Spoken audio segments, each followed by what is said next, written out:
महात्मा बुद्ध, महात्मा बुद्ध, महात्मा महात्मा बुद्ध, महात्मा बुद्ध जिन्हें सिद्धार्थ यानी सिद्धार्थ के नाम से जाना जाता है। किस नाम से? सिद्धार्थ के नाम से जाने जाते हैं, सिद्धार्थ के नाम से। महात्मा बुद्ध अपने बचपन में ये सिद्धार्थ के नाम से, तो ये सिद्धार्थ है। और ये सिद्धार्थ फिर आखिर बुद्ध कैसे बने? तो जब एक वक्ता की जाती है कि महात्मा बुद्ध जो है जो आगे चलकर बने, वो या तो जब जन्म के पूर्व में यह कहा जाती है कि या तो ये सबसे बड़े चक्रवर्ती सम्राट होंगे या फिर महान उपदेशक।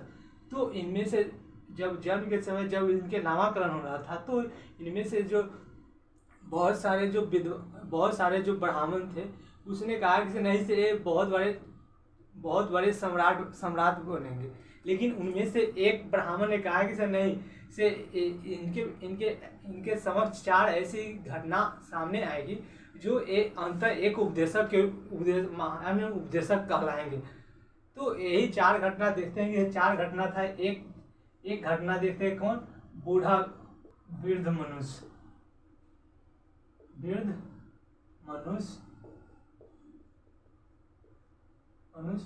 दूसरा देखते हैं रोगग्रस्त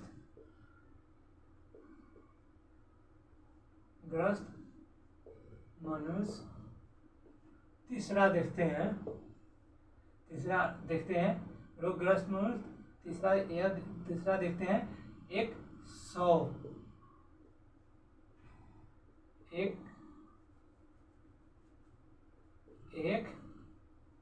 सौ, और चौथा देखते हैं सन्यासी। तो ये 4 परिदृश्य है। यही परिदृश्य बुद्ध को आगे चल के एक सन्यासी जीवन बिताने के लिए विवश किया। क्योंकि जो संसार की वास्तविकता थी से सभी मनुष्य क्या होते हैं, एक दिन बूढ़े होंगे। जो मनुष्य अगर कोई भी मनुष्य है वो रोगग्रस्त होंगे। और एक जीवन की सबसे बड़ी सच्चाई है कि से कोई भी जीव हो वो क्या है, अपने मृत्यु को प्राप्त होंगे ही होंगे। तो और चौथा परिदृश्य देखे, कौन? एक सन्यासी। तो कहा कि जो व्यक्ति जो गृहस्थ जीवन और उसके बाद एक सदाचार जीवन, और उसके बाद जब जैसे ही एक सन्यासी के रूप में आते हैं तो ये सारे संसार के जो मोह माया है वो उससे दूर हो जाते। तो इसी तरह देखा तो ये चारों जो दृश्य दिखाया गया, उनमें पहला दृश्य था, प्रथम दृश्य ये जो चारों दृश्य था वो चारों दृश्य में दिखाया गया कि जो प्रथम दृश्य वो देवता ही उपस्थित हो गए थे, भेष बदलकर उपस्थित हुए थे। क्योंकि क्या था, सिद्धार्थ को एक बुद्ध के रूप में सांसारिक जीवन को एक संदेश देना था और अच्छे जीवन के बेहतर और शांतिपूर्ण जीवन जी सके, इसके लिए। तो एक प्रथम दृश्य में क्या था, देवताओं द्वारा। इसी प्रकार से ये सारी चीज ये देवताओं के इच्छा अनुसार दिखाए गए। तो ये जब महात्मा बुद्ध जब ज्ञान प्राप्त कर लिए, ज्ञान प्राप्ति के दौरान क्या हो रहा था, जब ज्ञान प्राप्त कर रहे थे, ज्ञान प्राप्ति के दौरान जो दानवों के जो युद्ध थे, दानवों के युद्ध प्रखर रूप से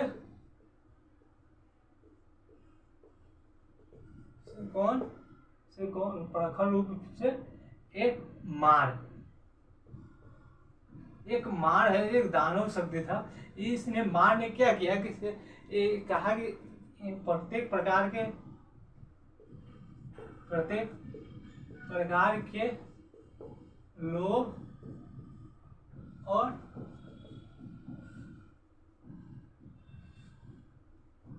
डर दिखाया गया।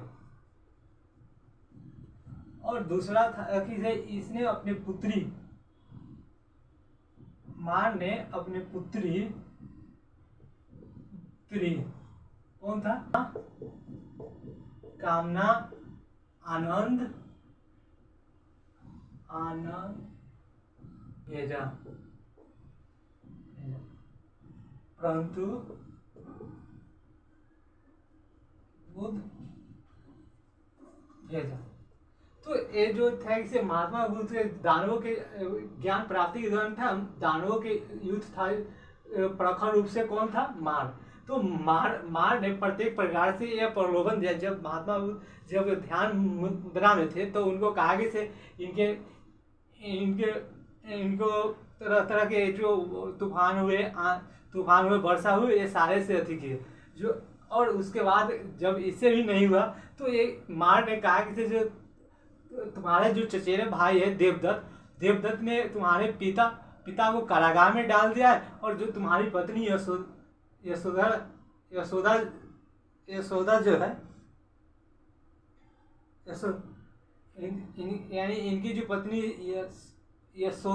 यशोधरा थी उसको भी अपने वश में कर लिया।